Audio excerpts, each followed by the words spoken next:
In hockey, there's three main types of goaltenders that have been a staple for decades. The first being the butterfly, which is a technique distinguished by a goaltender guarding the lower part of the net by dropping to their knees to make big saves. When looking back historically, guys such as Glenn Hall, Tony Esposito, Patrick Waugh, and recently Jonathan Quick have all used a butterfly to their advantage.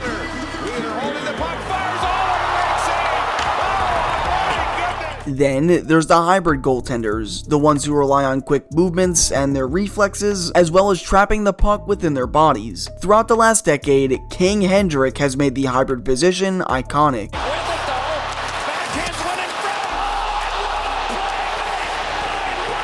And finally, there's the stand-up position used by most goaltenders of the 50s and 60s. This style has goalies make saves while, well, standing up, but with the way the game's evolved, this style has essentially retired itself, with Martin Brodeur being arguably the NHL's last stand-up goaltender.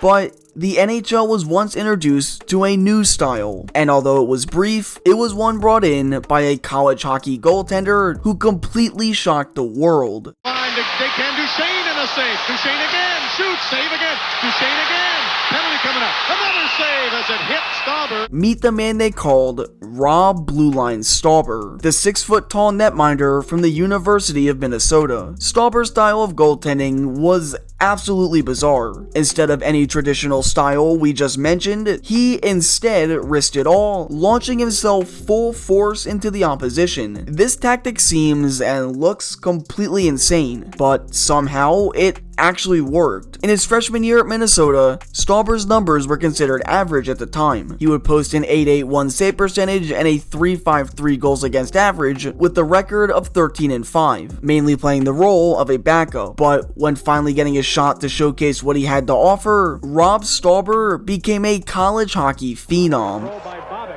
Long lead onside, breakaway, Stauber!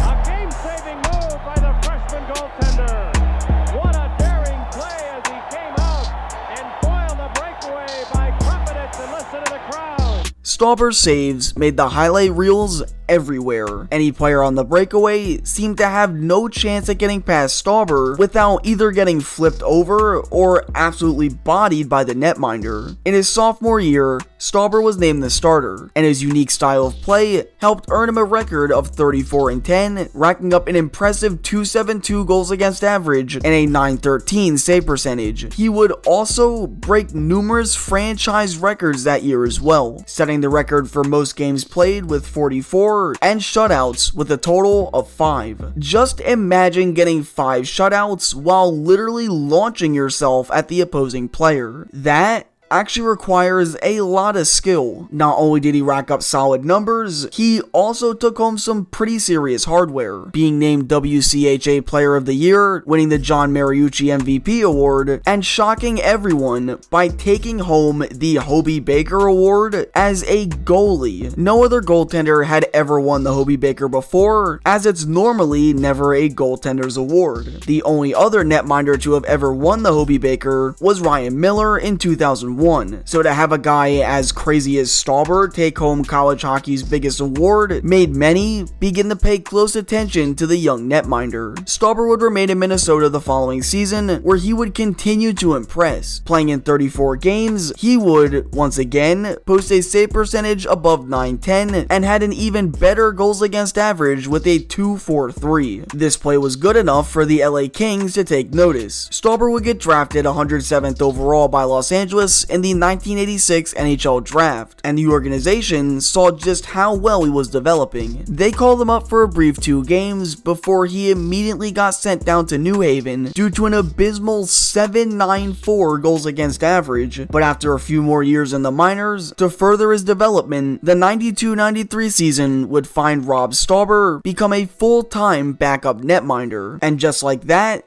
the NHL was about to become introduced to one of the craziest goaltenders in NHL history. There, clears it out to center, and here's a chance. Sullivan bringing it all the way in and way out of the net. And Sullivan trying to get around the goalie on the play. Stauber had a knock knocked off his stick. Now, this was extremely risky of him to pull off. After being in the minors for as long as he was, Stauber knew he had to impress, and going out of your net 90% of the time will scare your coaches to death. He somehow managed to post a winning record of 15-8-4, but his save percentage was still below 900. The 93-94 season would find Stauber's numbers improve, but he also began proving most people right. Pulling off a blue line strategy has a higher risk than reward, as due to the speed and intensity of the NHL, it's easy to get held up when out of your net, and ultimately give up a goal on wide open nets. Well, the 93-94 season had Stauber doing exactly that. He began giving up a ton of weak goals that could have been prevented if he simply stayed in net. He also began taking a boatload of penalties as well. Just go back to when the Kings would play against the Lightning. He drives it in. Here's John Tucker. Out is Stauber. Stauber poked it away, but he lost his stick, and a penalty coming up, and a penalty shot is going to be called against the Kings. This could win the game for the Tampa Bay Lightning. All alone against Stauber. Anderson down the middle. He shoots. Did he score or not? The referee is looking right at it. No goal!